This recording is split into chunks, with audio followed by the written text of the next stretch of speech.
Welcome to YogiViews, where my guest is yoga itself, through interviewing those who practice it, teach it, sell it, or simply love it. I am Antonio Sausys. Yoga is a 6,000-year-old tradition that has reached global popularity in latest years.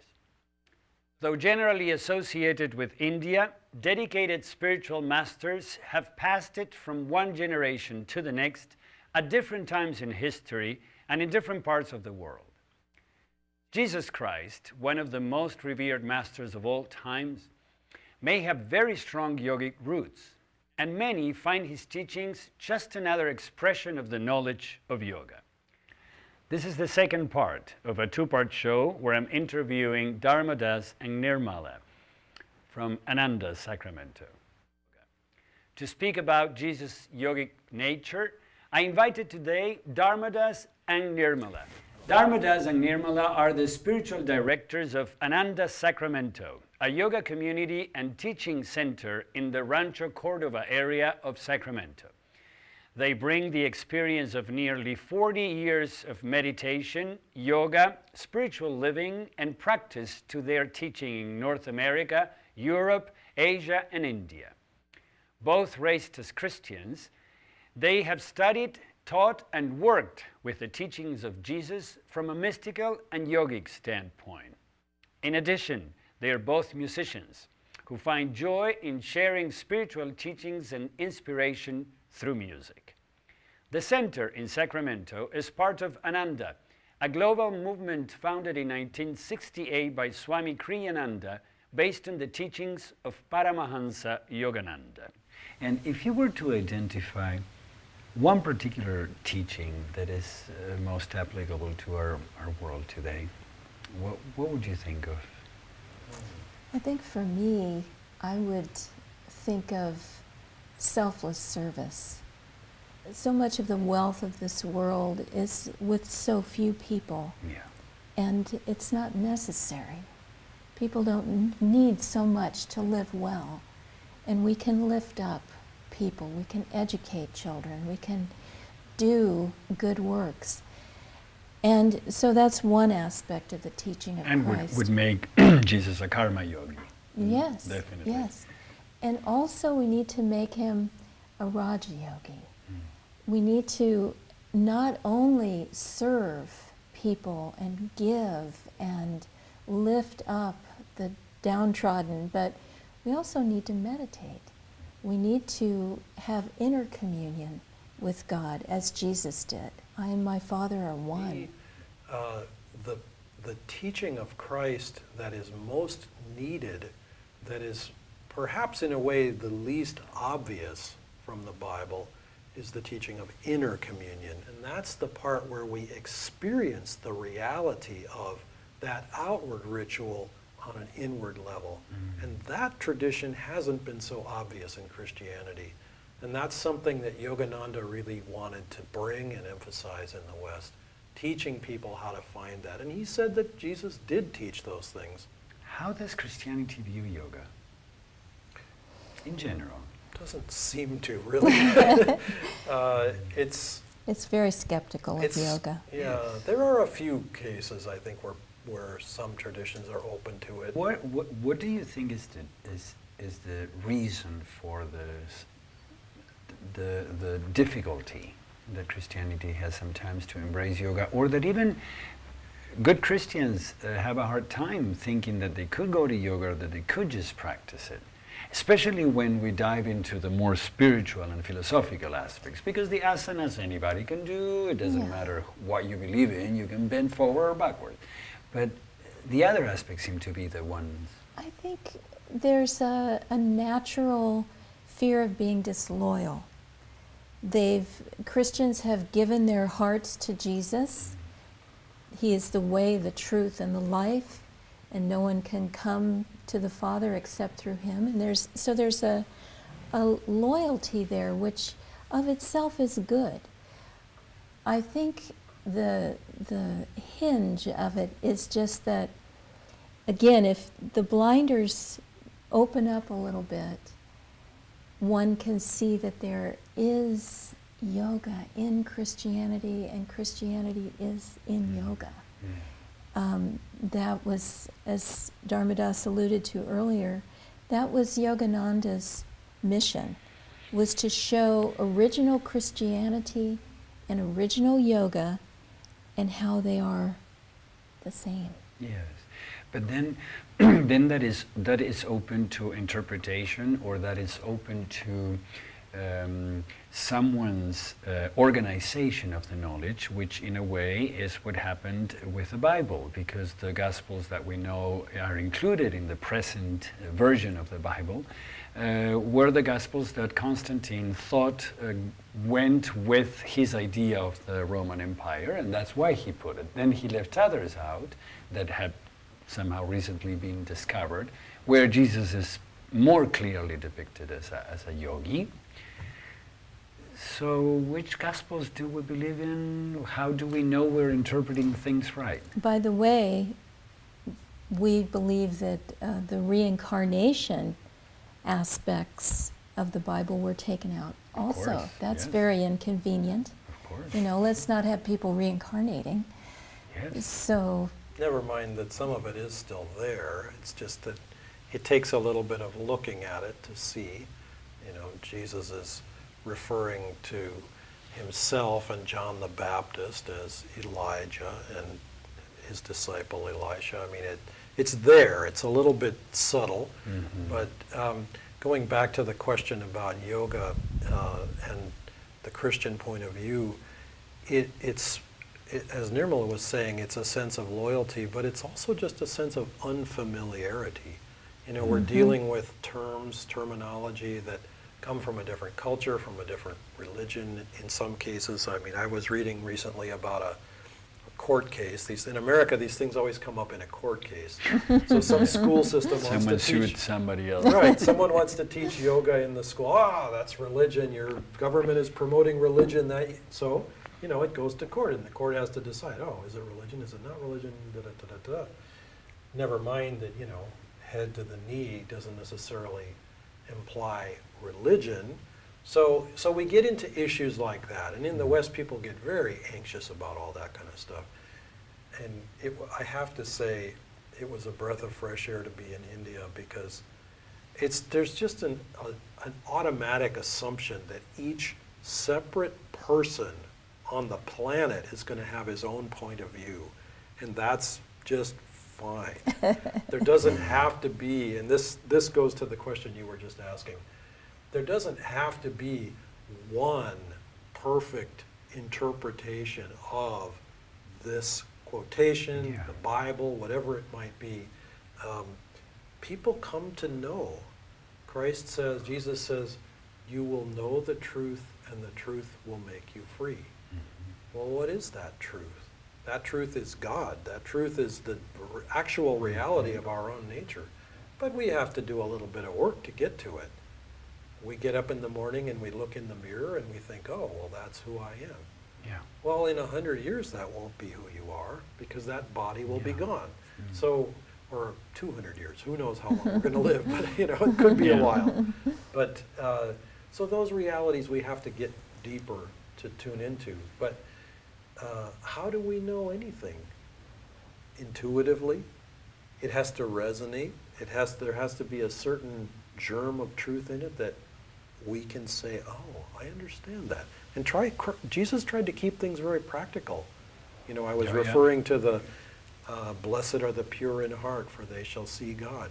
Well, you don't see God with these eyes unless you've got a clean heart that you can relate to a deeper reality. So he tried to keep things on a very practical level. But yeah, the interpretation also depends on who's interpreting. Yeah. Who is the person? Correct. One person may not be able to understand subtler aspects of it. Yeah.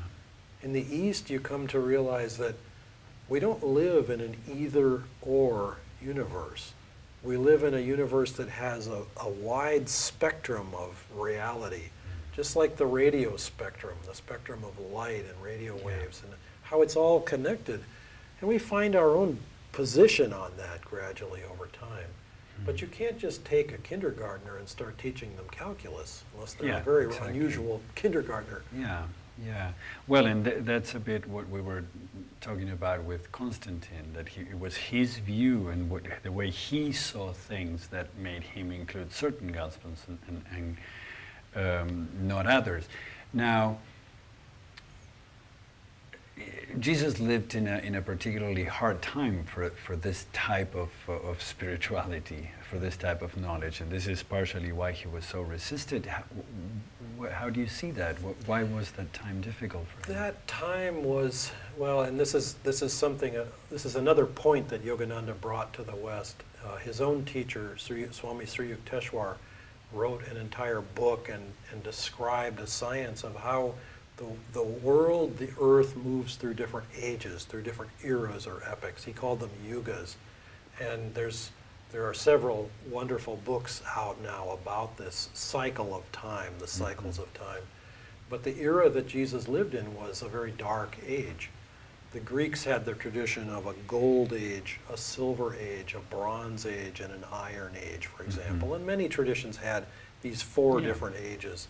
So if Jesus was in the darkest age, people's understandings were very limited. They could relate to this body, these walls, these buildings, this form. So he couldn't speak of things that were subtler, things that were energy-based, energetic realities, because people didn't tune into those things at that time. It was a little beyond the scope of their understanding. If we think now, how would I explain my cell phone or the internet connection that I have, or the fact that I can talk video conference with somebody on the other side of the planet by looking into this little box? Whoa, you take that back hundreds of years, very difficult.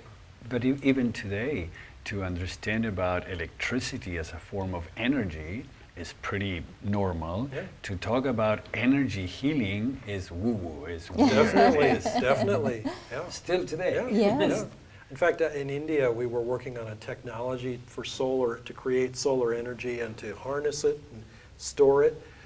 I remember asking the engineer, who was a Yale graduate and one of our monks, one of our spiritual people over there in India, define electricity for me. Tell me, what is electricity? Well, you can get around it in different ways, but it's really hard to get at what is that thing. It's very, it's challenging. So that Jesus couldn't explain energy as prana moving through your body the way yoga does. And even now, even 100, 200 years ago, you still, it was limited what you could say about those things. So how do we know the truth about what Jesus taught? Intuitively. There's no way around it. No one is going to tell us the absolute truth. It has to be experienced inside. There's too many things that have happened. Constantine taking out those gospel passages and so many things subject to interpretation, translation. It's impossible. There's so much information. The only way we'll ever understand is through meditation, through really inner communion with Christ. And through attunement, through really striving.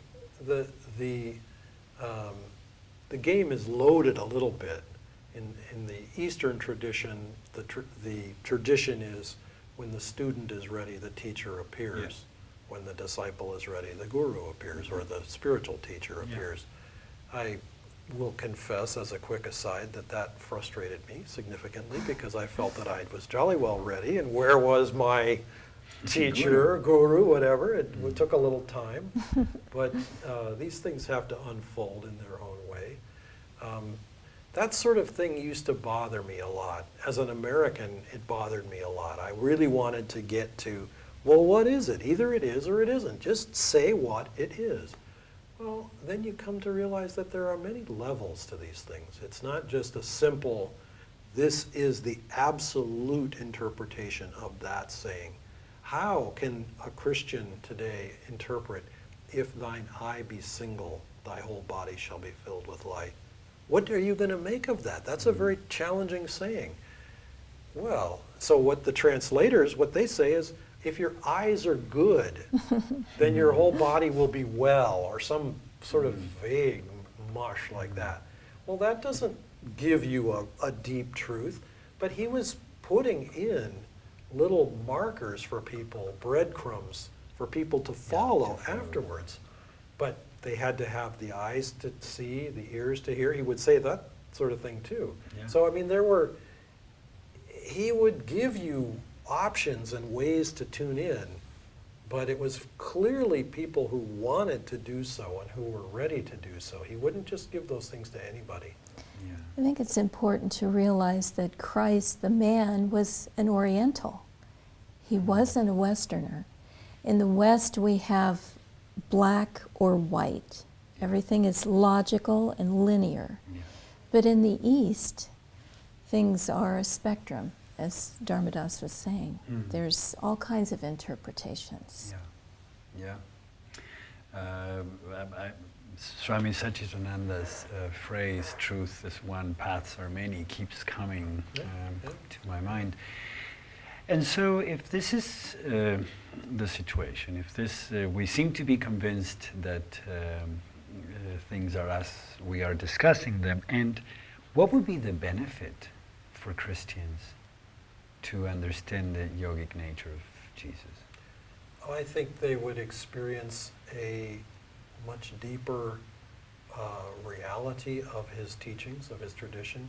I think ultimately they would experience the truth of his nature. They would actually experience his being. To me, that's the most important thing.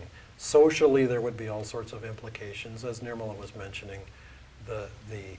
But the service element, those things have been prominent in the West. I mean, charitable work, there's all sorts of that kind of thing going on. There's much more that's needed, but the inward realization of the truth that Jesus brought, that would come to people. They would have a deeper experience of that, and that sort of tradition was lost in the West.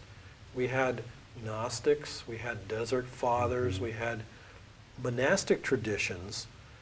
St. Francis created a lay order that was a monastic tradition in a way, very unusual and kind of unique. But very few traditions actually is there a mentorship. That's pretty well been lost, and particularly in America, there's a real fear of that. There's been abuse, and actually to a degree in India, there's a little bit of fear of that as well, because there's been guru abuse of disciples occasionally, but the tradition itself is still valid. There is a transmission of energy and power and connection, and I think Christians would discover that. I think they would discover that it's not just words on a piece of paper. There is a living spirit and power in those words, but it's easier to get to that when you see it lived and you connect to it personally and on a human level. And that's something that there really isn't so much today in the Christian tradition. And I myself got the chance to sing for the Pope two popes ago, the one who was John Paul II, who was Pope for quite a few years.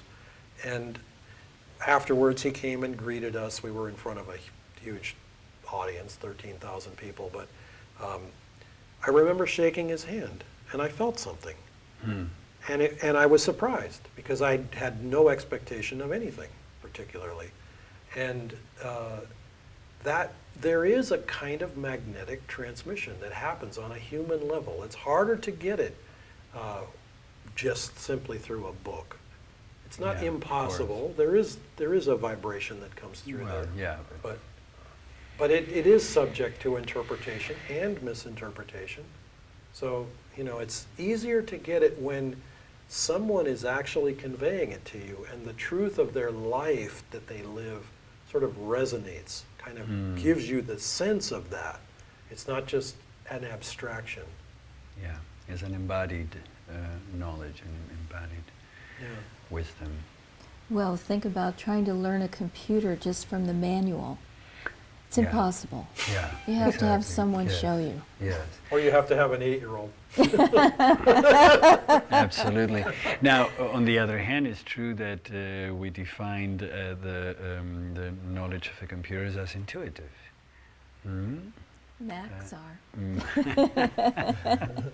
But all of them are coming to be more intuitive. More and more. Yes. And it's sort of, we're in an ascending age. We're in an age of energy. We're in an age where people expect things to work. They expect connectedness. They expect the sense that we're all one, that we're all part of each other's reality. Those things are becoming sort of more obvious to the collective awareness. Yeah.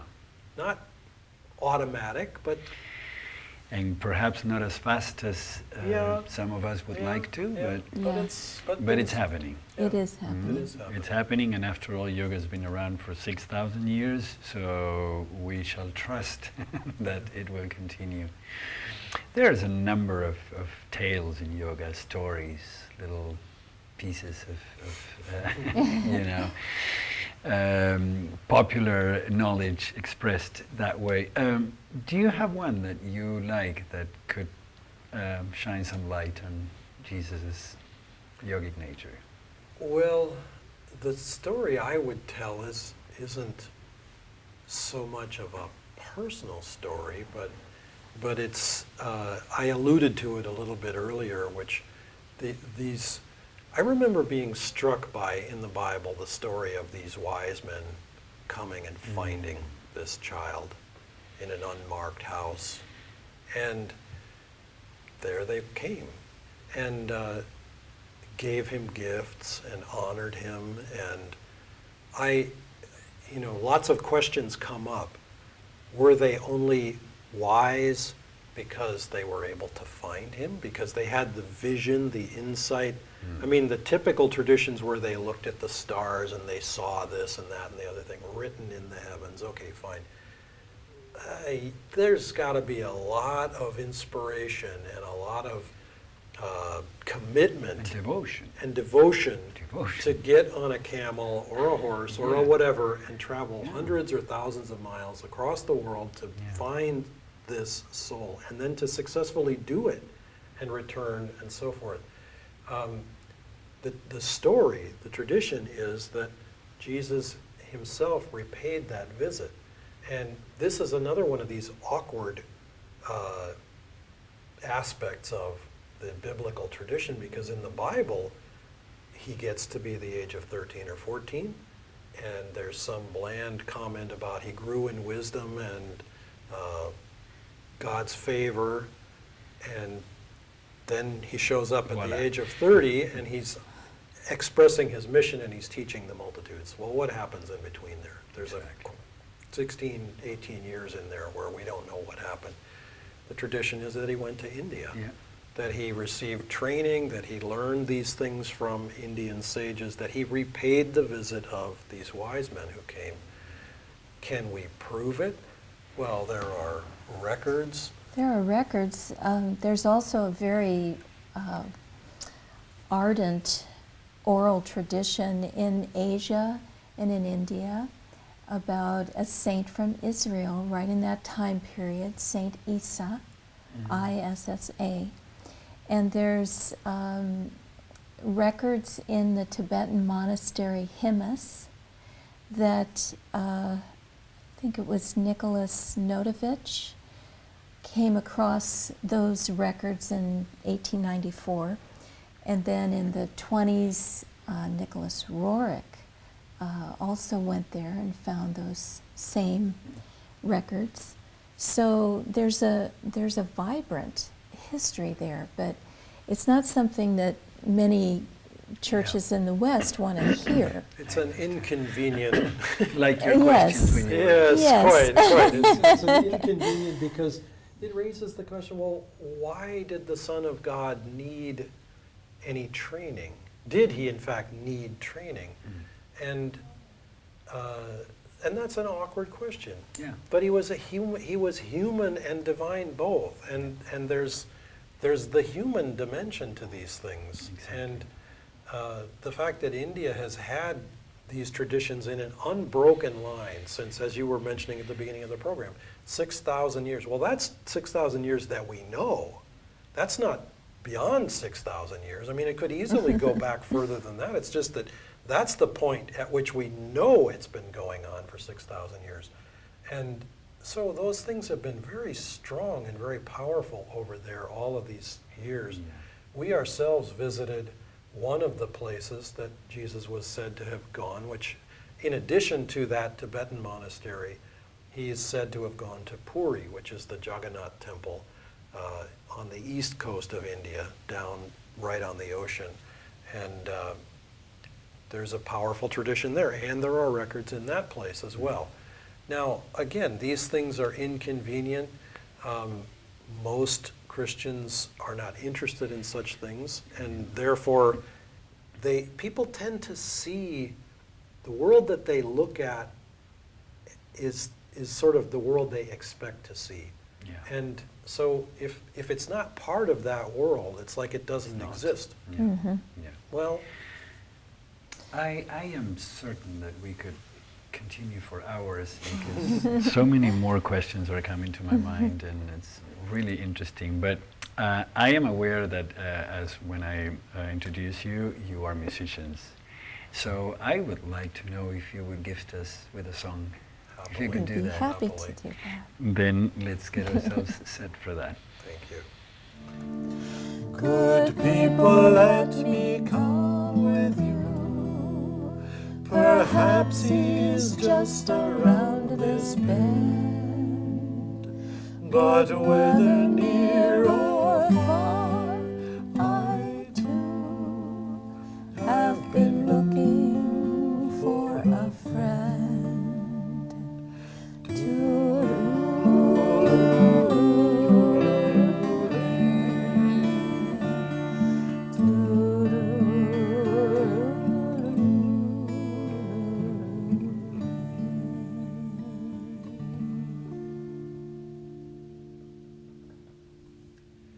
Thank you so much. Thank you so much for sharing your wisdom, your points of view, and your beautiful music with us. I look forward to having you again in the show. Thank you. Thank you for having us. My guests today are Dharmadas and Nirmala. They are spiritual directors of an Ananda Sacramento, a yoga community and teaching center in the Rancho Cordova area of Sacramento. They bring the experience of nearly 40 years of meditation, yoga, spiritual living, and practice to their teaching in North America, Europe, Asia, and India. Both raised as Christians, they've studied, taught, and worked with the teachings of Jesus from a mystical and yogic standpoint. In addition, they are both musicians who find joy in sharing spiritual teachings and inspiration through music. The center in Sacramento is part of Ananda, a global movement founded in 1968 by Swami Kriyananda, based on the teachings of Paramhansa Yogananda. I hope you liked our show today. And if you care to let me know, shoot me an email at antonio@yogiviews.com. I look forward to seeing you the next time.